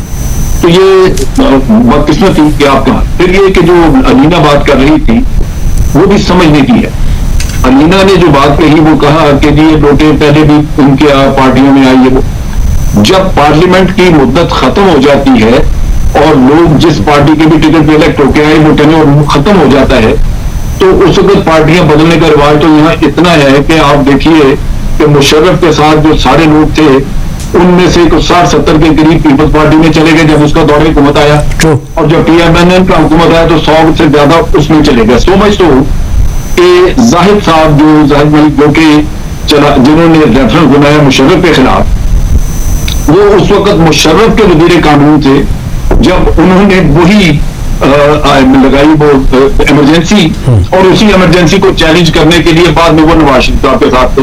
बिल्कुल सही, ये तो हमारा किरदार। अब दूसरी तरफ ये भी देखिए कि आज अगर ये 12, 14, 15, 20 लोग इनके PTI के निकल के तो ये बाहर मुनहरफ है और इल्जाम लग रहा है कि उन्होंने पैसे ले लिए, ये ले लिए, तो फिर PTI को उनको वापस नहीं बुलाना चाहिए। ठीक, क्या इनके बुलाने से वो हाजी हो जाएंगे, नेक हो जाएंगे? बिल्कुल सही, उन्होंने पैसे खा लिए तो बंदे अंदर हो गए ना, फिर क्यों आप बुला रहे? बिल्कुल ठीक है, इनका अमल भी गलत, इनका अमल गलत। दूसरी तरफ ये है कि अगर वोटिंग होती है नो कॉन्फिडेंस पे और उससे पता चले कि 10-15 लोग नून के गायब हैं, 10-15 पीपल्स पार्टी के गायब हैं और उनको PTI खरीद गई है या कोई और उनको गायब कर गया है, तो फिर क्या रिएक्शन होंगे? बिल्कुल ठीक, वेरी राइट, गलीज है, बिल्कुल ठीक है। सियासत इतनी ठंडी हमने कर दी है कि ये बंदे इधर के उधर और इधर के इधर, ये मुल्क के मुफाद में नहीं है। साहब सर पॉइंट आ गया आपका, हम कर रहे हैं ये अपना बेड़ा गर्क अपने पांव पे कुल्हाड़ियां अपनी करप्शनों को बचाने के लिए, अपने ओहदे लेने के लिए, इक़्तिदार की भूख के लिए हम कर रहे हैं, और ये सारी तबाही आप देखेंगे कि जिसको आप बेतौकीर करके निकालेंगे वो बाहर जाके इनके पीछे फिर लग जाएगा। बिल्कुल सही, क्या मुल्क में अमन की जरूरत नहीं है? बिल्कुल ठीक। अगर इमरान खान बाहर निकल के जाके अगर उसको निकाल दें, कल वो 150 बंदे लेके रोज आके धरना होंगे, क्या ये मुल्क? वेरी वैलिड पॉइंट जल साहब, वेरी वैलिड पॉइंट। ठीक है, यहाँ पे ठीक बैठे हुए डिप्रेशन में। ओके, मुझे जरा ये चीज, ये आपने बड़ा इंपॉर्टेंट पॉइंट रेज किया है अलीना, मुझे ये चीज जरा थोड़ा सा हम इसको इन डेप्थ जाते हैं। ये 10-12 लोगों की कहानी है जो इस वक्त चल रही है, जो अगर रहते हैं तो सिचुएशन ठीक है, अगर नहीं रहते तो सिचुएशन बुरी है, अगर वो आ जाते हैं तो वो नेक है, वो नहीं आते तो वो बदकिरदार हैं। ये सारी सिचुएशन है। एक एग्जांपल मैं दे रहा हूं, ये लोग आते हैं और ये फ्लोर क्रॉस करते हैं, स्पीकर इनको डिस्क्वालीफाई कर देता है, डी-सीट कर देता है उस वक्त, और कहता है मैं काउंट नहीं करूंगा इनके वोट। फिर हम लोग बात करते हैं हाई मॉरल ग्राउंड्स। फिर हाई मॉरल ग्राउंड हुकूमत या ऑपोजिशन, या अगर ऑपोजिशन की इस तरह हो जाते हैं फिर हाई मॉरल ग्राउंड कहां जाएंगी? फिर वोट ऑफ कॉन्फिडेंस क्या लिया जाएगा? इस चीज के ऊपर कोई डिस्कशन हम लोग नहीं देखते होते हुए। एब्सोल्युटली मंसूर, डेमोक्रेसी का कॉन्सेप्ट है क्या? फ्री विल, मतलब दुनिया भर में आपको कहाँ ऐसी चीज नजर आती है? अच्छा, दुनिया भर की पार्लियामेंट जो है वो लोगों के हक में फैसला लेती है, वो स्टेट के लिए जो है वो काम कर रही होती है, स्टेट के लिए जो है फैसले कर रही होती है, ना कि हमारी पार्लियामेंट जिसके खुद ही फैसले जो है वो डिसाइड हो गए सुप्रीम कोर्ट में। वो सुप्रीम कोर्ट जा रहे थे, ये वही पार्लियामेंटेरियन अभी जनरल साहब भी किरदार की बात कर रहे थे ना हमारे सियासतदानों की, तो वो सियासतदान जो आज को सुप्रीम कोर्ट में सारे जा रहे हैं, ये वो आइन की कॉन्स्टिट्यूशन की जो बात की जा रही है, आइन के आर्टिकल 63A की, आप जी मनी बिल हो, बजट हो या PM का नो कॉन्फिडेंस हो, आप पार्टी के खिलाफ वोट नहीं कर सकते। ये लेकर आने वाले कौन है? यही हमारे सियासतदान है। आज इसी के हवाले से ये सुप्रीम कोर्ट का रुख कर रहे हैं। अच्छा, इंटरेस्टिंगली खबरें जो सुनने में आती है मंसूर, हमेशा वो ये होती है कि जी पीपल्स पार्टी के सेंट्रल एग्जीक्यूटिव कमेटी का इजलास हुआ और इजलास में जो तमाम अरकान थे, तमाम पार्टी मेंबर्स थे, फैसले का इख्तियार बिलावल भुट्टो साहब को दे दिया है। नून लीग का पार्टी का इजलास होता है, सेंट्रल एग्जीक्यूटिव कमेटी का इजलास होगा, पार्टी जो है वो सारे फैसले का इख्तियार जो है वो नवाज शरीफ साहब को दे देगी। तहरीक इंसाफ में भी इसी तरह से होता है, पार्टी के सारे फैसले का इख्तियार जो है वो पार्टी जाने से इमरान खान साहब को दिया जाएगा। तो फिर डेमोक्रेसी इन अपनी पार्टीज में कहां नजर आ रही है हमें? और डिस्क्वालिफिकेशन, हम अभी बात कर रहे थे सुप्रीम कोर्ट के रिमार्क्स की, जो कि जनरल साहब ने भी कहा कि जिस तरह से वोट जो है वो डाला भी जाएगा, वोट काउंट भी होगा। अब उसके डिस्क्वालिफिकेशन की मुद्दत के हवाले से जो है वो एक जो रियल क्वेश्चन है, दैट इज देयर। लेकिन डिस्क्वालिफिकेशन, अगेन इस पर सवाल जरूर होना चाहिए कि डिस्क्वालिफिकेशन बनती क्यों है? मतलब बुनियादी सवाल तो मेरा भी एक पॉलिटिक्स के स्टूडेंट्स की भी हैसियत से वो यही होगा कि डिस्क्वालिफिकेशन किस बात पे बनेगी? आप किस तरह से एक सियासतदान को इमोरल जो है वो करार दे देंगे unless you have like you were talking कि हमारे पास एविडेंसेस अगर मौजूद हो कि कितना पैसा लिया गया है, लेकिन डिस्क्वालिफिकेशन क्या? आपने पार्लियामेंट में क्या भेड़ बकरियां जो है वो सारे इकट्ठे करने हैं जो कि ना उफ करे, ना सोच सके, ना बोल सके, ना कुछ सोचने समझने की सलाहियत रखे, या फिर आपको रैशनल लॉजिकल जो कि वाइजली सोच सके ऐसे पार्लियामेंटेरियंस आपको अपने पार्लियामेंट में चाहिए? Very right. किस किस्म की पार्लियामेंट चाहिए? ये तो हमारे सियासतदानों ने इसका फैसला करना, जो अपने अपने मोटिव्स, अपने अपने इंटरेस्ट के लिए आइन को हमने हमेशा उसमें देखा कि अमेंडमेंट्स की गई अपने अपने, और फिर ये नहीं कि दिलों में बाद में पड़ती हुई नजर आई है। बिल्कुल सही कह रही हूँ, बिल्कुल। मुझे अनीक साहब, मुझे जरा ये चीज लीना की बड़ी ही इंपॉर्टेंट है कि क्या हम पॉलिटिशियंस को समझ क्या रहे हैं? क्या वाकई हम एक बादशाहत चाहते हैं? जिस तरह पीपल्स पार्टी की बात की, end of the day Bilawal ji Asif Ali Zardari साहब डिसाइड करेंगे, नून लीग की बात की नवाज शरीफ साहब डिसाइड करेंगे, पीटीआई की बात की इमरान खान साहब डिसाइड करेंगे। सर, ये जो बाकी के लोग 1.5, 2-2, 2.5 लोगों के वोट लेकर आते हैं इस 22 करोड़ अवाम के, इनकी क्रेडिबिलिटी क्या है? इनको किस काम के लिए रखा हुआ है अगर ये अपनी मर्जी से कहीं वोट भी नहीं दे सकते, और अगर दे तो कहा जाता है ये करप्ट है, ये जमीर फरोश है? ये किस किस्म की गर्दान है जो हम सुनते हैं? यानी देखिए मंसूर, मामला ये है कि जो नो कॉन्फिडेंस का मतलब क्या होता है? नो कॉन्फिडेंस का मतलब यह है कि एमएनएस जो हैं या कोई भी वो अब फील कर रहे हैं कि फलां आदमी लीडरशिप के काबिल नहीं रह गया। ये कोई जाती मामला तो है नहीं, मुल्क चलाने का मामला है। एक वे आउट है, कॉन्स्टिट्यूशन में लिखा हुआ है। अब ये आपकी बात, यानी वो एक अलग डायलेमा है, लेकिन हम इसको मिक्स ना करें चीजों को। नो कॉन्फिडेंस एक कानूनी और आईनी हक है। यानी अब इस पे अगर, अच्छा दूसरी बात ये कि जब हम ये कहते हैं कि फलां लीडर जो है वो उसके इशारे पर पार्टी खड़ी है, या फलां लीडर के इशारे पर पार्टी खड़ी है, तो हम ये क्यों समझ लेते हैं कि वो लीडर जो है वो खुद ही अपने मर्जी से फैसले कर रहा है? वो इनपुट ले रहा होता है। जो सेकंड टीयर की लीडरशिप होती है, थर्ड टीयर की लीडरशिप होती है, वो मुस्तकिल मुसलसल रास्ते में होता है, उस तक इनपुट आ रहा होता है। उसके बाद वो कंसेंसस के साथ एक नतीजे पर पहुंच के, हाँ ऐलान तो लीडर ही करेगा ना भाई। ये तो एक, यानी कोई अगर बैंक भी होगा, प्राइवेट ऑर्गेनाइजेशन भी हो, कुछ भी होगा तो लीडर ही करेगा ना। तो ये तो मतलब है कि मुझे नहीं समझता, लेकिन असल बात यह है जो मैं आपसे दोबारा गुजारिश कर रहा हूं, शहरयार आफरीदी ने आज एक वीडियो में जो सर्कुलेट हो रही है उसने खुदकुश हमले की, ये दूसरा वफाकी वजीर है जिसने आज ये कहा है कि पार्लियामेंट में उसका दिल करता है खुदकुश। आवाज कट रही है जी। अनीक राजी साहब की जी आवाज दोबारा कनेक्ट करें। अनीक साहब की आवाज नहीं आ रही। मैं जल्द साहब आपकी तरफ आता हूं। सर, 172 का नंबर है जो अचीव करना है हुकूमत ने। अपेरेंटली एज ऑफ टुडे, आज भी जो सेशन हुआ उसको कर दिया गया जी मंडे को ताजियत के बाद, और स्पीकर साहब बता रहे थे कि जी इतनी दफा पहले ऐसे हुआ है कि डेथ हुई और उसके बाद हम लोगों ने इतनी दफा सेशन को एडजर्न किया है। सो आज भी वो हुआ। 63A परमानेंट डिस्क्वालिफिकेशन होगी, डी सीट किया जाएगा, फॉर लाइफ टाइम इनकी डिस्क्वालिफिकेशन होनी चाहिए। ये दो चीजें हैं जिसके इर्द गिर्द पूरे पाकिस्तान की सियासत फैल रही है। सर, वाकई ये दो चीजें अगर एड्रेस हो जाएं तो पाकिस्तान के इश्यूज भी एड्रेस हो जाएंगे जी। बात समझने की है, मेरी बात है जी जी, वो अपनी फ्लोर क्रॉसिंग कर रही हैं, ये गैर इखलाकी है और गलत है। ठीक, आप पार्टियां बदल करते हैं। जब पार्लियामेंट की मुद्दत खत्म हो गई, आप एक पार्टी से इलेक्टेड थे, वो खत्म हो गया टेन्योर, आप जाके दूसरी पार्टी बदलते हैं। बिल्कुल उसको के भी लोटा लोग कहते हैं, लेकिन बारसूरत उस वक्त आपको पिछली पार्टी का बोझ आपसे हट चुका होता है। अब आप एक पार्टी से इलेक्टेड बैठे हो।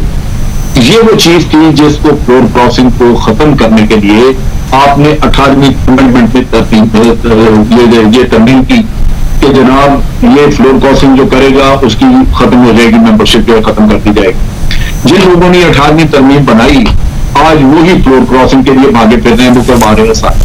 तो यही नजर आ जाता है कि नीयतें जो है ना वो फतूर में, नीयतों में फतूर है, ये सारा गलत। अब चीज ये है कि ये जो फ्लोर क्रॉसिंग का किस्सा, इसमें जो अभाम इस वक्त है वो ये है कि आम हालात में अगर एक बिल हो, आप ये औरतों के हुकूक करके देता है, 4 आदमी उसके फेवर में वोट नहीं देते पार्टी लाइन से हटके, पार्टी अगर चाहे तो उनकी खत्म करा दे मेंबरशिप। लेकिन यहाँ किस्सा मुख्तलिफ है, यहाँ हुकूमत खत्म हो गई, उसके बाद हुकूमत तो चली गई। ये बिल्कुल इसी तरह है कि झूठी गवाही के ऊपर एक आदमी को फांसी की सजा हो जाए और वो लटक गया फांसी पे, बाद में आपको पता चला कि जी भाई ये झूठी गवाही थी, आप उसको 10 साल सजा भी दे दें तो जो मारा गया वो तो नहीं वापस आएगा। तो इसलिए इसमें कुछ अभाम है जिसको शायद दुरुस्त करने। बिल्कुल ठीक। इसमें एक और चीज है जो मुनहरफ कर रहे हैं। पहली बात ये कि इन लोगों से पूछा जाए कि इनकी अपनी कंट्रीब्यूशन क्या है पार्लियामेंट। ओके। मैंने कभी इनमें से किसी की भी एक की आवाजें इसमें खांसी तक नहीं की इन्होंने पार्लियामेंट कि आदमी समझे इनका होना ना होना ही नहीं पता किसी।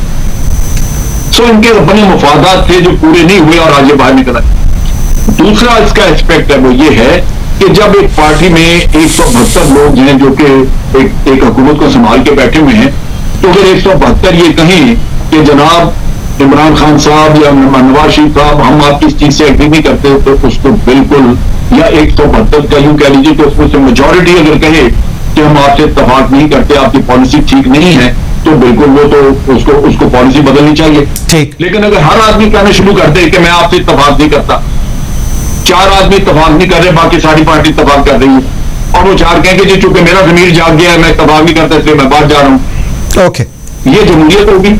बिल्कुल सही है। आदमी तो अपनी मर्जी पोस्ट नहीं ना कर सकता किसी। बिल्कुल ठीक है। तो ये वो ड्रामा है जो कि इसको अपने मुल्क के अंदर स्टेबिलिटी, देखिए आज एक पार्टी इससे 2-4 है, कल कोई और हो सकता, रस्म पड़ जाएगी, ठीक हो गया, और ये छोड़ेंगे नहीं। बिल्कुल ठीक। मुझे लगता है कि ये फिर अगले के पीछे लग जाएंगे। सर पॉइंट आ गया आपका, बिल्कुल ठीक। सर मुझे एक ब्रेक का कहा जा रहा है, जल साहब मुझे एक ब्रेक का सर कहा जा रहा है, एक नाज़रीन ब्रेक लेते हैं। और बड़ी इंटरेस्टिंग चीज है, क्या ये प्रोसेस ये जो किया जा रहा है क्या ये कंटिन्यू होना चाहिए और इसका इम्पैक्ट जमहूरियत पे क्या होना है। और सबसे इंपॉर्टेंट चीज, एक तरफ जल साहब का ये पॉइंट बड़ा वैलिड है, लेकिन दूसरी तरफ अगर कोई भी रुकन नहीं समझता कि मेरा जो लीडर है वो ठीक काम नहीं कर रहा और मैं इसको वोट ना करूं, तो पूरी दुनिया में वो कैसे ट्रीट किया जाता है, इस पर बात करेंगे, मेरे साथ रहिएगा।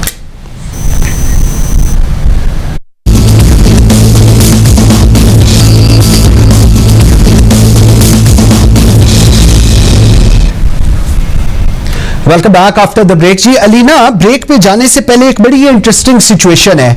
अगर वोट हम ज़मीर के मुताबिक ये लोग दें तो ये गद्दार हैं, ये करप्ट हैं, ये ज़मीर फरोश हैं। लेकिन एक चीज जो बड़ी इंपॉर्टेंट है, जो मेरे ख्याल में कहा भी जा रहा है कि जी ये 3-4 ऐसी पॉइंट्स हैं जिसके अंदर से एक वोट ऑफ नो कॉन्फिडेंस है, एक मनी बिल है जिसके अंदर ये फ्लोर क्रॉस नहीं कर सकते।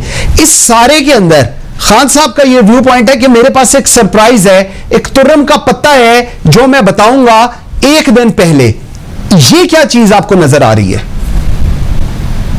राइट, आपने जिस तरह से मेंशन किया है, ये पहले भी बात हो रही थी कि ये पार्टी लाइन को फॉलो करना है और मनी बिल हो, बजट हो या पीएम कॉन्फ्रेंस हो, आप पार्टी के खिलाफ वोट की जैसे same goes for the opposition as well. इसके साथ साथ जो ट्रम्प कार्ड की आप बात कर रहे हैं, उस ट्रम्प कार्ड के हवाले से उनके अपने पार्टी के जो मेंबर्स हैं उनको भी कोई इन्फॉर्मेशन नहीं है और वो तो कहते हैं कि ट्रम्प कार्ड जो है खान साहब ने अपने दिल से लगा के रखा हुआ है।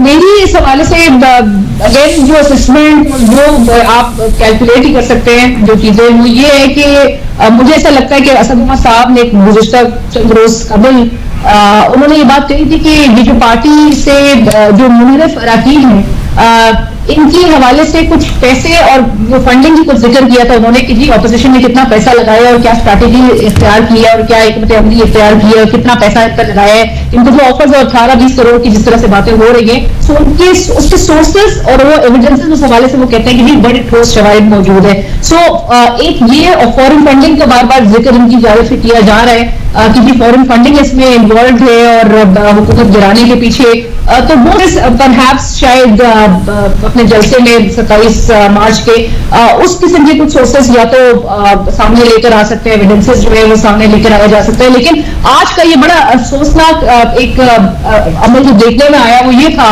मंसूर, एक तरफ से ये हुकूमत जो है वो ऑस्टेरिटी ड्राइव से इससे आगाज किया था। आपको याद होगा भैंसें बेची गई थी, गाड़ियां बेची गई थी, ऑस्टेरिटी ड्राइव जो है वो बड़ा जोरों शोर पे था। और दूसरी तरफ आप आज देख लेते कि आज जहां पर आपको एक पार्लियामेंट में जो हाउस जो है वो फुल नजर आता है, आप टीए देकर जो है वो सबको भेज देते हैं और सेशन जो है वो एडजर्न हो जाता है 28 मार्च तक के लिए। क्यों? इससे तो बज़ाहिर लगता ये है कि जैसे हुकूमत जो है वो टाइम बाइंग टैक्टिक्स इख्तियार कर रही है, कुछ टाइम बाय करना चाह रही है, कुछ चीजों को डिले करना चाह रही है ताकि इस कुछ मामला जो है वो तय पाए जा सके। 27 को उन्होंने जलसा अनाउंस किया हुआ था और 28 को अब सेशन बुलाया गया है। सो मुझे बज़ाहिर ऐसी लग रहा है कि हुकूमत की जानिब से कुछ डिलेइंग टैक्टिक्स जो है वो अपनाए जा रहे हैं और किसी और टैंजेंट पे लेकर जाना चाह रही है। और इन सब सिनारियों में खान साहब जो है जो पहले से बोलना शुरू हो चुके थे कि जी मैं अगर हुकूमत से निकाला गया तो मैं बड़ा खतरनाक या खतरनाक जो है वो साबित होऊंगा, तो वो एक अपना पोस्ट एग्जिट एजेंडा जो है वो चेस बोर्ड सेट जरूर कर रहे हैं कि जी मैं फिर अगर मुझे हटाया गया तो फिर मैं एक मास मोबिलाइजेशन और जी मैं सड़कों पे निकलूंगा, इस किस्म की ठीक। अच्छा अनीक नाजी, मुझे जरा ये भी बताएं इस वक्त जो सिचुएशन है टाइम बाय करना, 14 दिन गुजर गए, उसके बाद फिर वो OIC का आ गया, 2-3 दिन उसमें गुजर गए, आज आ गया, आज दुआ हुई, उसके बाद फिर मंडे चला गया। डिलेइंग टैक्टिक्स हम इसको कहें तो गलत नहीं होगा। और इस टाइम गेन का अपेरेंटली हुकूमत दावेदार है कि उनको फायदा हो जाएगा और वोट ऑफ नो कॉन्फिडेंस के अंदर वो लोग सक्सेसफुल हो जाएंगे और हुकूमत रिटेन रहेगी। सर इस सारे सिनेरियो में क्या पोस्ट इफेक्ट आप देखते हैं अगर ये चीज सक्सेसफुल भी होती है, keeping in mind what ever is happening at the moment in Pakistan for politics? देखिए मंसूर, पहली बात तो यह है कि अगर ये तमाम अपोजिशन के वो लोग जो अफोर्ड करते हैं कि वो बरतानिया में आके इमरान खान और तमाम लोगों पर मुकदमा दायर करें, इनके बयानात सामने रख के कि रिश्वत ली है, पैसे लिए हैं, तो ये मुकदमे भुगतते इसकी सारी जिंदगी। झूठा इल्जाम लगा रहा है, झूठा इल्जाम, अगर सबूत नहीं है तो झूठा इल्जाम है। दूसरी बात, मुझे बज़ाहिर नहीं लग रहा, मुझे बिल्कुल साफ लग रहा है कि हुकूमत फाउल प्ले कर रही है। ये जितने भी दिन और घसीटना चाहते हैं ये घसीट रहे हैं और डेस्परेट मेजर्स में ये जिसे कहना चाहिए बहुत नाजुक और हसास मामलात को भी छेड़ रहे हैं। और एक तरह का, अब ये मुझे आप एक मंसूर लॉजिक समझाएं, जमहूरियत होती क्या है? एक पार्टी जिसके टिकट पर मैं इंतखाब मेरा हुआ, जमहूरियत यही है कि मैं अपनी राय का इजहार करूंगा, आप अपनी राय का इजहार करेंगे। अगर पार्टी लीडर की राय मुझसे मुख्तलिफ है तो मैं उसका इजहार करूंगा और जिसकी एक प्राइस है। ये सारे जो फॉरवर्ड ब्लॉक है ये एक प्राइस पे करने के लिए तैयार होकर आगे आए हैं। इनको मालूम है कि डिस्क्वालीफाई हो जाएंगे, उसके बावजूद ये आके बोल रहे हैं। तो यही जमहूरियत है ना भाई। डिसिप्लिन का मतलब ये तो नहीं है कि आप यानी उसको यानी कि बांध के रख दें उसको। तो सुप्रीम कोर्ट ने भी कह दिया, लिहाजा इसमें तो मजीद बहस की गुंजाइश ही नहीं है। ये हमारे सामने एक जिसे कहना चाहिए एक डेस्परेट मेजर्स हो रहे हैं और ट्रांसफर ऑफ पावर। मंसूर, मैं बार बार आपकी तवज्जो दिलाता हूं, 75 साल ट्रांसफर ऑफ पावर, हम पीसफुल कोई कॉन्स्टिट्यूशन की जो हुक्मरानी है उसके तहत हम उस प्रैक्टिस को स्टैब्लिश नहीं कर पा रहे। और उसके नतीजे में जो हमारे वफाकी वजीर या अफरीदी साहब की जो वीडियो सर्कुलेट कर रही है जिसमें इन्होंने ख्वाहिश का इजहार किया है कि ये खुदकुश हमला कर दें पार्लियामेंट पर, उसके बाद आपको हैरत होती है कि दुनिया पाकिस्तान को दहशतगर्द क्यों कहता है, जिस मुल्क के वफाकी काबीना के 2 वजीर इस तरह की बातें कर चुके हैं। हम पेरिस में फाटफ में ग्रे लिस्ट में पड़े हैं, मुझे बताएं इंडिया जाके क्यों ना कहे कि इनको ब्लैक लिस्ट में डालो। मगरिब पहले हमारी तरफ घूर रहा है। तो ये यानी हम बेसिकली आपस में लड़ते हुए जिस स्टेज पर पावर गेम में एक दूसरे के हम गिरेबानों पे हाथ डाल के हर असूल हर ज़ाब्ते को पीछे फेंक चुके हैं, हम ये जानते नहीं, मतलब इसका रियलाइज नहीं कर रहे कि ये वो शिप है जो भंवर में फंस चुका हुआ है। True. और हम अपनी हर हरकत से इसको मुसीबत के करीब मजीद लेके जा रहे हैं।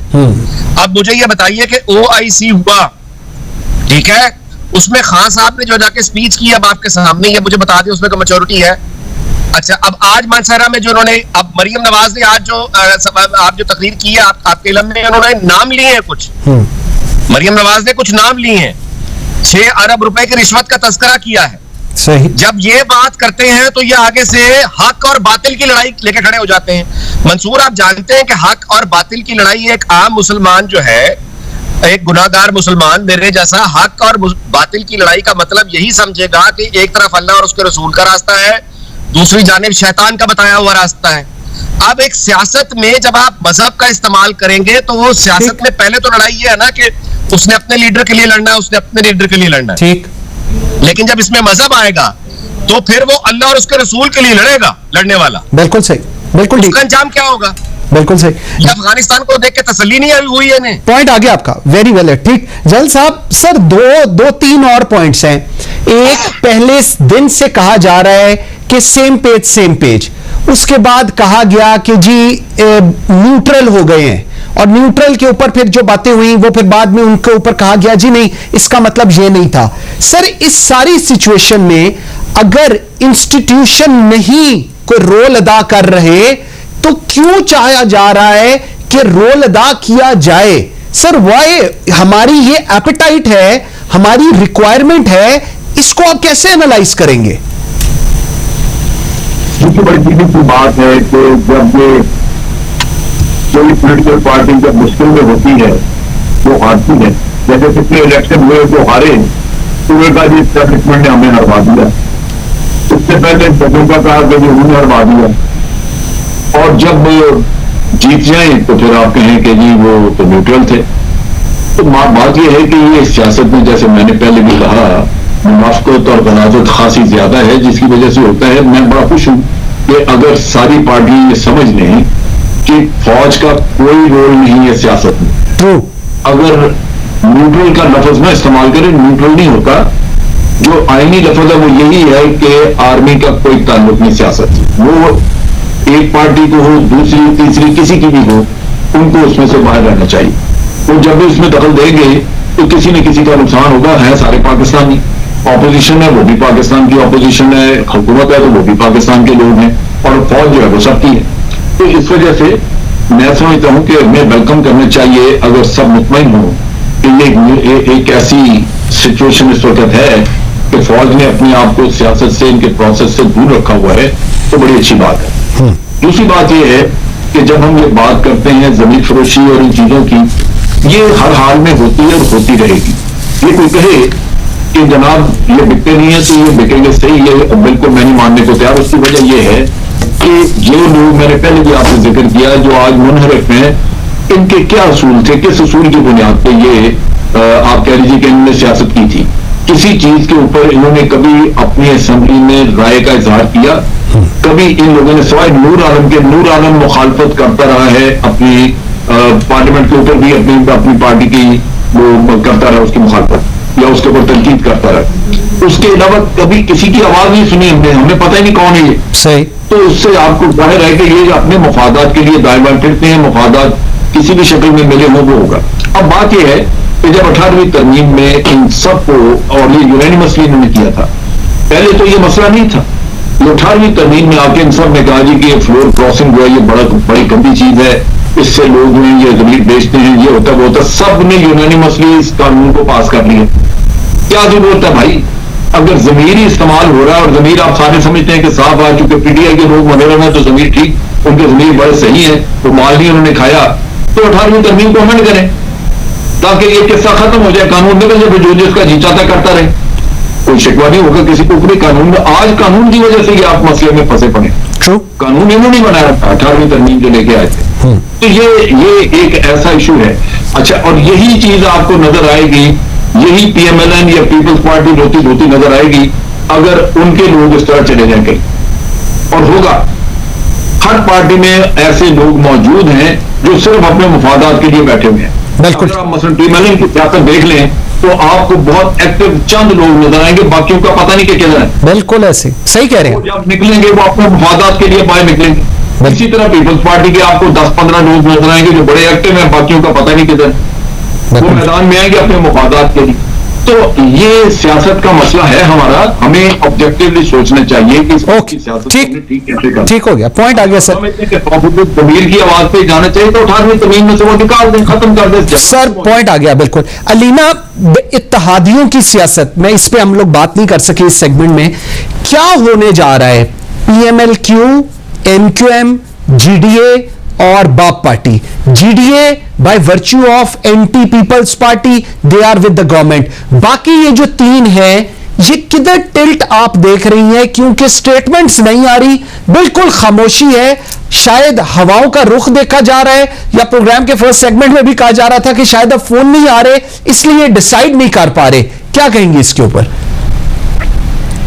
देखिए जी, नेचुरली बड़ी डाइसी भी कुछ सिचुएशन है कुछ पार्टीज की, तो इसके हवाले से आप भी ज्यादा बेहतर जानते हैं। एलाइज का, और स्पेशली अगर हम बात करें गुज़श्ता चंद दिनों कबल तक जो है, वो एलाइज को भी बजाय इसी तरह का लग रहा था कि उनको जैसे इशारा मिल चुका है कि वो अपने अपने ऑप्शन जो है वो इवेल्युएट खुद करें, उनको फ्रीडम जो है वो मिल चुकी थी कि वो अपने अपने ऑप्शन जो है वो इवेल्युएट करें। इस वक्त कुछ कहना कबल वक्त ही है कि क्या आगे सिनेरियो बिल्डअप हो रहा है, लेकिन ज्यादा गेम जो है वो ज्यादा फेडरल की नजर आ रही है। और जो पंजाब की हम बात फिर करते हैं, क्योंकि पंजाब में वो CM बनाने के हवाले से जो एक कश्मकश है और जो एक वो हमें एक बैटल नजर आ रही है, उस पंजाब वाली गेम में तो हमें रेलेवेंट जो नजर आते हैं उसमें वो दो ही हैं, एक तो जमील करीम भूख है और दूसरा आपको चौधरी बरादरान नजर आ रहा है। अभी आपको पता है कि इन दिनों में इमरान खान साहब ने चौधरी निसार साहब से भी उनकी मुलाकात हुई है।